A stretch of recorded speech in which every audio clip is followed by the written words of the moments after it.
চাঁপাইনবাবগঞ্জের শিবগঞ্জে ক্ষুদ্র ও প্রান্তিক ৫৬০ জন কৃষকের মাঝে ধান বীজ বিতরণ করা হয়েছে। বোরো হাইব্রিড ধান ফসলের আবাদ ও উৎপাদন বৃদ্ধির লক্ষ্যে ২০২৪-২৫ অর্থ বছরে কৃষি প্রণোদনা কর্মসূচির আওতায় এসব ধান বীজ বিতরণ করা হয়। রোববার সকালে উপজেলা কৃষি পুনর্বাসন বাস্তবায়ন কমিটির আয়োজনে উপজেলা পরিষদ মিলনায়তনে এই ধান বীজ বিতরণ কার্যক্রমের উদ্বোধন করেন উপজেলা নির্বাহী কর্মকর্তা মোহাম্মদ আফতাবুজ্জামান আল ইমরান।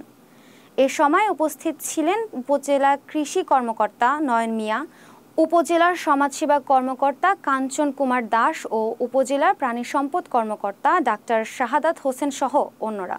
অনুষ্ঠানে প্রত্যেক কৃষককে ২ কেজি করে হাইব্রিড বোরো ধানের বীজ দেওয়া হয়।